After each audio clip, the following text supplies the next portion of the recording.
कितने हैं आप में से जो अपना कोई बिजनेस या तो अभी शुरू कर चुके हैं या करने वाले हैं बहुत जल्दी? कितने ऐसे हैं जो करना चाहते हैं लेकिन उनको ये नहीं पता है कि क्या करें, मतलब आइडियाज नहीं है माइंड के अंदर और उनको ये भी नहीं समझ आ रहा है कैसे करें? ऐसे कितने हैं?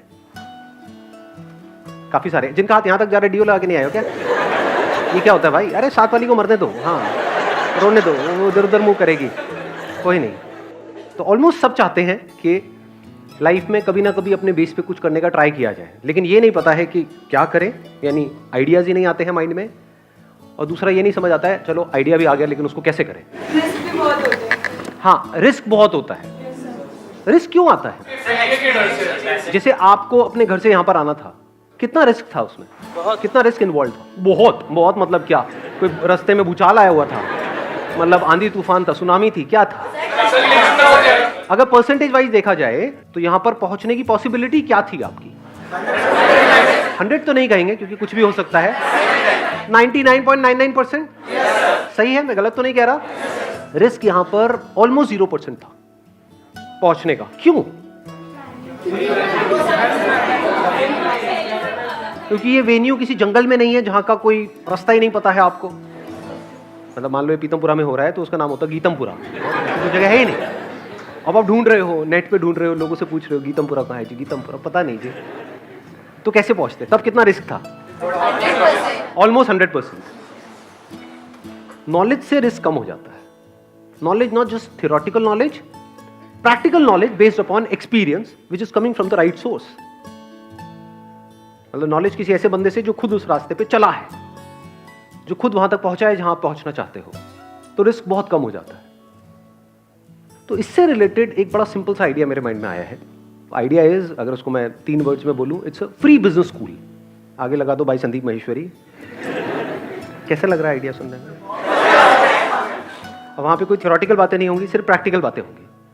सीधी सी बात कि आप काम करना चाहते हो, अपना कुछ करना चाहते हो, आपके पास में आइडिया है, और अगर वो आइडिया आपको औरों से शेयर करने में कोई डर नहीं है तो आप यहाँ पर आओगे, हम लोग साथ में बैठेंगे, डिस्कशन करेंगे, देखेंगे कि आपका जो आइडिया है उसको नेक्स्ट लेवल पे कैसे लेकर के जाया जा सकता है, कम से कम रिसोर्सेज में, जहाँ पर रिस्क कम से कम हो, प्रैक्टिकली वो कैसे किया जा सकता है, और उनकी वीडियोस अपलोड होगी मेरे चैनल पे। कैसा लग रहा है? अच्छा लग रहा है? ताली कौन? मैं बजाऊंगा।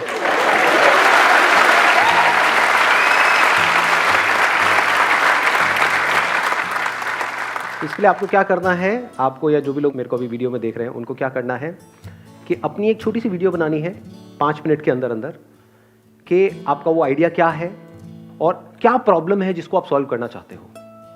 नॉट जस्ट कि मैं पैसा कमाना चाहता हूँ ये करके, क्योंकि वहाँ पे सक्सेसफुल होने के चांसेस बहुत कम है, बट प्रैक्टिकली क्या कोई ऐसी प्रॉब्लम है जिसको आप अपने बिजनेस प्लान के थ्रू सॉल्व करना चाहते हो, तो वो आप उसमें बताओगे, और वो पैशन भी अगर आपकी आंखों में नजर आएगा तो वो वीडियो आप हमको ईमेल कर सकते हो ideas@sandeepmaheshwari.com पे। ईमेल करोगे, फिर हमारी टीम उन सारी वीडियोस को देखेगी। मान लो हजारों वीडियोस आई, और वो लोग जो जेन्युइनली पैशनेट लग रहे होंगे कुछ करने के लिए, उनको बुलाया जाएगा। और वीडियोस कितनी होंगी, कब कब होंगी, वो मैं पहले डिफाइन कर देता हूँ। जनवरी से शुरू हो जाएगी और मार्च तक ये वाला पूरा खत्म हो जाएगा। मतलब एक पूरी की पूरी सीरीज होगी। हफ्ते में 3 वीडियोस अपलोड होंगी, तो एक महीने में कितनी हो गई? 12। 3 महीने में कितनी हो गई? 36। तो टोटल 36 वीडियोस अपलोड होने वाली है। और कोशिश ये रहेगी जो 36 आइडियाज होंगे वो अलग अलग फील्ड के होंगे, तो उससे हमारी जो थॉट प्रोसेस है वो एक अलग लेवल पे जाएगी। उसमें आप ये भी बता सकते हैं शॉर्ट में कि जो इसके लिए जितना भी पैसा चाहिए उसका आपके पास में क्या अरेंजमेंट है। कहीं ऐसा ना हो यहाँ पे आकर के कहो और सारा डिस्कशन हो जाए, एंड में कहो सर पैसे कौन देगा? तो पैसा आपको लगाना है। तो नए नए आइडियाज आपको मिलेंगे कि क्या किया जा सकता है, दिमाग खुलना शुरू हो जाएगा। दूसरा, कैसे कर सकते हैं, प्रैक्टिकली बिजनेस प्लान कैसे बनाते हैं, प्रैक्टिकली उसको एग्जीक्यूट कैसे करते हैं, कैसे सोचते हैं, last but not the least risk को कैसे कम से कम किया जाता है। अगर इस एज में आप लोगों का दिमाग चलने लग जाए और बहुत सारे लोग कुछ कमाल का करने लग जाएं अलग अलग फील्ड्स में, तो क्या यही सॉल्यूशन नहीं है परमानेंट हमारी कंट्री का? यानी माइंडसेट सिर्फ और सिर्फ जॉब जॉब जॉब जॉब से हट करके थोड़ा सा बिजनेस माइंडसेट भी आए। मैं ये नहीं कह रहा सबका, बट एटलीस्ट आधे लोग तो ऐसा सोचे ना। अगर सभी सिर्फ नौकरी के बारे में सोचेंगे तो नौकरियां जनरेट कौन करेगा? हम बात तो करते हैं अनएम्प्लॉयमेंट की, इसकी उसकी, बट कभी डीपली समझने की कोशिश नहीं करते कि उसका सोल्यूशन क्या है। बस बैठे बैठे एक्सपेक्ट करते रहते हैं कि नहीं सरकार को ये करना चाहिए, उसको वो करना चाहिए, उसको वो करना चाहिए। वो करते हैं क्या? वो कर देंगे मतलब रातों रात क्या अगर मान लो करोड़ों लोग अनएम्प्लॉयड हैं तो रातों रात क्या करोड़ों वैकेंसीज निकल आएंगे? नहीं हो सकता, प्रैक्टिकली नॉट पॉसिबल। तो एक तो तरीका है पैसिव अप्रोच कि बैठे बैठे बस हम एक्सपेक्ट करते रहें कि हाँ ऐसा हो जाएगा वैसा हो जाएगा। दूसरा है एक्टिव अप्रोच कि मैं भी कुछ करूं और आप भी कुछ करो, मतलब मिल करके एक चेंज लेकर के आए। तो I am thinking from a broader perspective कि कंट्री के पॉइंट ऑफ व्यू से हम क्या कर सकते हैं, किस तरीके से कर सकते हैं। सर एक प्रॉब्लम आती है कि अगर हम कुछ स्टार्ट भी करते हैं, इवन मैं अपना बिजनेस मैंने जो स्टार्ट किया था अब से 3 साल पहले, मैं अभी भी कर रहा हूँ, लेकिन सर एक प्रॉब्लम ये आती है अगर मैं कुछ भी उसके साथ न्यू करने की कोशिश करता हूँ तो मेरी फैमिली मुझे वो अलाउ नहीं करती, कहीं ना कहीं मुझे टॉन करती है, मेरे ब्रदर मेरी सिस्टर, कि क्या वो सक्सेस हो पाएगा या नहीं हो पाएगा। तो कहीं ना कहीं एक माइंड में थॉट आता है कि क्या वो सही है या नहीं है। हर एक की फैमिली की अपनी अपनी कंडीशनिंग होती है। फॉर एग्जाम्पल आपके पेरेंट्स डॉक्टर हैं तो वो क्या चाहेंगे? देयर इज स्ट्रॉन्ग पॉसिबिलिटी वो चाहेंगे आप भी डॉक्टर बनो। दोनों गवर्नमेंट सर्वेंट्स हैं तो वो क्या चाहेंगे? तो आपको भी गवर्नमेंट जॉब लेनी है, तब आप सक्सेस हो, नहीं तो आप निकम्मे हो, नहीं तो आप फेलियर हो। ऐसे ही होता है, माइंडसेट बन जाता है बेसिकली। तो जैसे ही जो आपका बैकग्राउंड है, जो आपकी कंडीशनिंग है, बचपन से जिस तरीके से उन्होंने अपनी लाइफ को देखा है, उससे अलग आप कुछ भी करोगे तो वो आपके अगेंस्ट हो जाएंगे फॉर श्योर। तो अब वहां पे सॉल्यूशन क्या है? सॉल्यूशन ये नहीं है कि वो टॉन्ट मारना बंद कर दें या वो कुछ कहना बंद कर दें, वो उनका काम है, वो अपना काम कर रहे हैं। आपका काम क्या है कि अगर तो आपको एक्चुअल में नजर आ रहा है, आपकी विजन क्लियर है, फ्यूचर और विजन दोनों, अगर विजन क्लियर है, अगर विजन क्लियर नहीं है तो मत करो उस काम को। समझ गए? बिल्कुल ऐसा है कि मैं स्विमिंग कर लूंगा गहरे पानी में, तो कर ले, जा डूब ले, मर ले। तो कॉन्फिडेंस नॉट बेस्ड अपॉन कि भाई ऐसे ही हवा में कॉन्फिडेंस, हाँ मैं कर लूंगा with proper knowledge and experience, with practice, with proper understanding of what swimming is. उसके बेस पे अगर आप बोल रहे हो हाँ मैंने करा है, मैंने किया है, मैंने यहाँ पे किया है, स्विमिंग पूल में मैंने बड़ी प्रैक्टिस कर ली, डीप वाटर में, अब मैं उस नदी में तैर सकता हूँ, आप टेंशन मत लो। नहीं तो सामने वाले घबराएंगे। सोचो आपको तैरना नहीं आता है और आप सीधा कह रहे हो नहीं मैं तो ये पार करके रहूंगा इस नदी को, तो आपके घर वाले रोकेंगे या नहीं रोकेंगे? कुछ बोलेंगे नहीं, बोलना भी चाहिए, क्योंकि बहुत लोग फेल हो जाते हैं। 90% से ज़्यादा लोग जो बिजनेस ट्राई करने का सोचते हैं या करते हैं फेल हो जाते हैं। वही तो मेरी विजन है कि किस तरह से इस परसेंटेज को कम किया जाए या उल्टा कर दिया जाए कि आपके अंदर एक विजन क्लियर हो जाए कि नहीं 90% है कि मैं तो कर जाऊंगा, तब कोई दिक्कत नहीं है।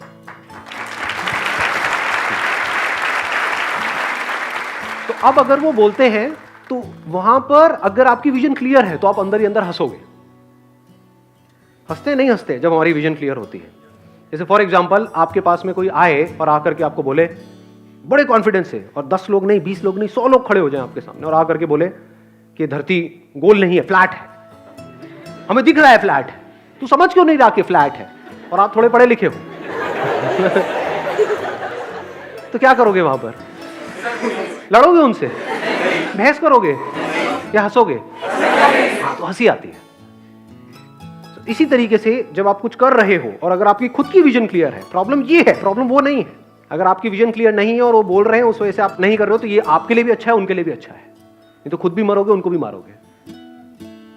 सर कभी कभी क्या होता है कि हमारा विजन क्लियर होता है, प्लान भी होता है, बट हम उस चीज़ को करते करते फ्रस्ट्रेट हो जाते हैं 2-3 बार फेल होने के बाद, कि हमारी हिम्मत ही नहीं होती फिर दोबारा उठ के उस चीज़ को दोबारा करने की। तो उस टाइम खुद को कैसे मोटिवेट किया जाए और कैसे वापस से उसमें दोबारा से जान लगाई जाए? एक चीज़ छोटी ये समझ लेना कि ये जो बिजनेस वर्ड है ना, उसको अगर आप अच्छे से समझ गए हो, बिजनेस की जो दुनिया है, तो उसमें आप फेल नहीं हो सकते। मतलब बिजनेस का मतलब क्या है, अगर शॉर्ट में मैं एक लाइन के अंदर बताऊं तो वो क्या है कि किसी की जो नीड है उसको पूरा करना। अब प्रॉब्लम कब आती है? जब हम काम करते हैं अपनी नीड्स के अकॉर्डिंग। हमारी नीड क्या है कि हमको फटाफट से पैसा चाहिए, हमारी नीड क्या है कि प्राइस ज्यादा से ज्यादा रखो ताकि प्रॉफिट ज्यादा से ज्यादा हो, उसकी नीड क्या है कि प्राइस कम से कम हो, उसकी नीड क्या है आप फ्री में ही दे दो है या नहीं है? अपने ऊपर रख करके देखो, ये सेल होती है उस दिन ऐसा क्या हो रहा होता है, एनुअल सेल नहीं होती है इनकी ई-कॉमर्स वेबसाइट्स की, उस दिन लोग पागलों की तरह टूट करके पड़ते हैं। क्यों? क्योंकि उनको इससे मतलब थोड़ी है कि वो कंपनी लॉसेस में जा रही है आपको 70% डिस्काउंट देके, आपका है कि लूट लो नहीं। तो यहां पे एक बहुत बड़ा गैप है। तो जब तक ये गैप बीच में आकर के मिलेगा नहीं, तब तक आपका बिजनेस चलेगा नहीं। अगर फेल हो रहे हो और आप ये कह रहे हो कि मैं फेल हो रही हूं तो गलत कह रहे हो। आपको क्या कहना है, अच्छा मुझे अभी समझ नहीं आया कि एक्चुअल में नीड क्या है, मैं उसको क्रैक नहीं कर पा रही हूं। समझना मैं क्या कह रहा हूं कि आपको लगा, मतलब एक्चुअल में तो आपको पता ही नहीं ना मार्केट की नीड क्या है। आपने सारा सर्वे किया, सब कुछ किया और आपको लगा कि हाँ ये नीड है और इसके अकॉर्डिंग आपको लगा कि ये प्राइस होना चाहिए, ये मार्केटिंग स्ट्रैटेजी होनी चाहिए, लगा। लेकिन एक्चुअल में तो पता ही नहीं ना। जैसे आपको सबको जो भी लगता है मेरे बारे में वो लगता ही तो है, एक्चुअल में मैं क्या हूं वो किसको पता है। ऐसे ही बिजनेस में हमको लगता है ये करने से ये हो जाएगा, पर जब करते हैं तो पता लगता है नहीं, ये नहीं हुआ। नहीं हुआ का मतलब क्या है कि जो हमको लगता है और जो एक्चुअल में रियलिटी है उसमें बहुत बड़ा गैप है, उसको फिल करना है, उसके पास पहुंचना है। जैसे ही आप इसको क्रैक कर लोगे तो आप सक्सेसफुल हो जाओगे। समझ गए ना? और इसका कोई क्लियर कट फॉर्मूला नहीं है। अलग अलग प्रोडक्ट्स के लिए, अलग अलग सर्विसेज के लिए, अलग अलग टारगेट सेगमेंट्स के लिए अलग अलग तरीके से चीजों को करना होता है। जैसे कोई इंडस्ट्री होगी, कोई काम होगा आपका जहां पे प्राइस ड्रिवन है वो पूरी की पूरी जो मार्केट है, क्वालिटी आप इतना दे दो कि काम चल जाए। कोई ऐसी होगी जहां पे क्वालिटी तो उनको चाहिए ही, बट अगर प्राइस कम है तो वो लोग नहीं लेंगे, उनके स्टेटस के अकॉर्डिंग सूट नहीं करेगा। सेम प्रोडक्ट सेम मैन्युफैक्चरर से निकला है, एक जगह पे वो बिक रहा है मान लो 5,000 का, दूसरी जगह पे बिक रहा है 1,000 का। वहां भी लोग खरीद रहे हैं, वहां भी खरीद रहे हैं। फर्क क्या है, अगर उस 5,000 वाले को बोला जाए कि ये 1,000 रुपए की शर्ट है तो वो नहीं लेगा। नीड्स अलग अलग है, उसको क्रैक कर लेना है। उसको क्रैक कर लिया तो काम हो गया, बस सिंपल है। सर कहीं भी बिजनेस करने जाते हैं, कोई भी कहीं भी जाता है, अगर फ्रस्ट्रेट हो जाता है, मतलब वो फेल हो जाता है, तो सॉल्यूशन में बताते हैं देख बेटा अगर तुझको ये करना है तो सबसे पहले तू देख अपने विचार को बदल। विचार को बदलने के लिए तू गीता पढ़ या रामायण पढ़। ऐसे से सर बड़े बड़े लोग ऐसे से थॉट देते हैं। तो क्या सर ये बात सही है कि गलत है? Bhagavad Gita is more to do with living a life जहां से कि आप खुद को डिस्कवर कर सको। ये जो लिखा हुआ है ना, discover yourself. Discover not as in अपने पैशन को, अपने इंटरेस्ट को, सबको डिस्कवर ना, जो आप एक्चुअल में हो वहां तक पहुंच सको। That is Bhagavad Gita. उसका बिजनेस से कोई डायरेक्ट कनेक्शन नहीं है। बिजनेस क्या है, फिलिप कोटलर को आप पढ़ते हो, 4 P's of marketing, product, place, price, promotion, ये सब मिलेगा भगवत गीता में? नहीं। तो भगवत गीता अपनी जगह पर है और ये जो marketing management by Philip Kotler है वो अपनी जगह पर है। इन दोनों को मिक्स करने की जरूरत नहीं है। अब फिलिप कोटलर को पढ़ करके, ये मार्केटिंग सीख करके आप खुद को नहीं जानने वाले हो। हाँ, लेकिन पैसा कमा सकते हो, बिजनेस में बहुत आगे जा सकते हो, बट उसको आप यूज करो अपने सेल्फ रियलाइजेशन के लिए।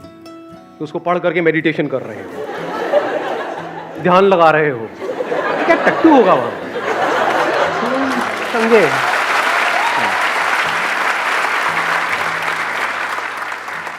तो ये बहुत बड़ी गड़बड़ है हम सबकी लाइफ में। हमें ये नहीं पता है किससे क्या पूछना है, हमें ये नहीं पता है किससे क्या सीखना है। लोग आकर के मेरे से क्वेश्चन पूछते हैं कि सर मैं ये एंट्रेंस की तैयारी कर रहा हूं, इसको क्रैक कैसे करूं? तो मेरे मन में पता है क्या आता है, अबे क्रैक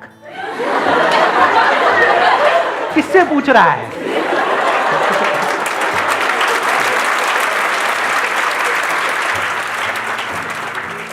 एक कॉलेज ड्रॉप आउट से पूछ रहा है, थोड़ा तो बुद्धि लगा। आज तक मैंने खुद ने कुछ क्रैक नहीं किया, मैं कैसे तेरे को बताऊंगा कि तू कैसे क्रैक कर? मेरे से ये पूछो कि हाँ भाई 10,000 रुपए से अगर एक कंपनी खड़ी करनी है 10 करोड़ की या 100 करोड़ की, वो कैसे होगा, वो मैं बता सकता हूँ। तो लाइफ में ये एक आर्ट आपके अंदर होनी चाहिए, ये इतनी एक समझ होनी चाहिए, इतनी इंटेलिजेंस होनी चाहिए कि किससे क्या पूछना है, किससे क्या सीखना है। बहुत सारे लोग हैं फैले पड़े हैं चारों तरफ, और उनकी वीडियोस आप देखोगे यूट्यूब के ऊपर, 4 दिन में पतले कैसे होते हैं, और वीडियो 4 साल पुरानी है। उनकी लेटेस्ट वीडियो देखोगे तो अब और फैल चुके हैं। भाई 4 दिन मतलब कमाल हो रहा है इस दुनिया में। तो इतनी समझ आपके अंदर होनी चाहिए, क्योंकि उनका तो फायदा हो रहा है, उनकी वीडियो के ऊपर लाखों व्यूज है, उन्होंने तो कमा लिया जो कमाना था, आपको क्या मिलेगा? समझे? दोनों चीजों में बड़ा फर्क होता है। एक है थियोरेटिकल नॉलेज, वो तो आप भी चेप सकते हो, उसमें क्या बड़ी बात है। आपके पास मैं आ जाऊं बिजनेस एडवाइस लेने के लिए, आप शुरू हो जाओगे। किस बेस पे? कहीं से कुछ पढ़ा होगा, 2-4 बुक्स पढ़ ली होंगी। तो थियोरेटिकल नॉलेज में and knowledge based upon practical experience and understanding, जमीन आसमान का फर्क है। तो हमेशा नॉलेज और एक्सपीरियंस ऐसे किसी बंदे से लो जो उस फील्ड का एक्सपर्ट हो, उस फील्ड की थ्योरी का एक्सपर्ट ना हो, प्रैक्टिकली उस फील्ड का एक्सपर्ट हो। मतलब अगर एक कमाल का क्रिकेटर बनना है तो किसी ऐसे बंदे से मत लो जो बैठ करके सारे क्रिकेट मैचेस देख रहा है 20 साल से और बताता रहता अबे इसको क्यों भेज दिया, अबे इसका तो खेलना ही नहीं आता है, और उसको बंदे को बैट भी नहीं पकड़ना आता है, वो ये सब बड़बड़ कर रहा है। उससे मत सीखो। किससे सीखो? किसी ऐसे क्रिकेटर से जिसको एक्सपीरियंस हो। बैटिंग सीखनी है तो विराट कोहली से सीखो, एग्जैक्टली सचिन तेंदुलकर से सीखो, अपने उस पंटर दोस्त से नहीं जो इनको बोल रहा है कि तुझे खेलना नहीं आता, मतलब तुझे बैट पकड़ना नहीं आता है, खेलना नहीं आता है, पॉपकॉर्न खा रहा है और अपना कुछ भी बड़बड़ कर रहा है। तो ये पॉपकॉर्न खाने वाले लोगों की बातों पे ज्यादा ध्यान मत दो, एक्चुअल में जो काम कर रहे हैं उनकी बातों पे ध्यान दो। Make sense?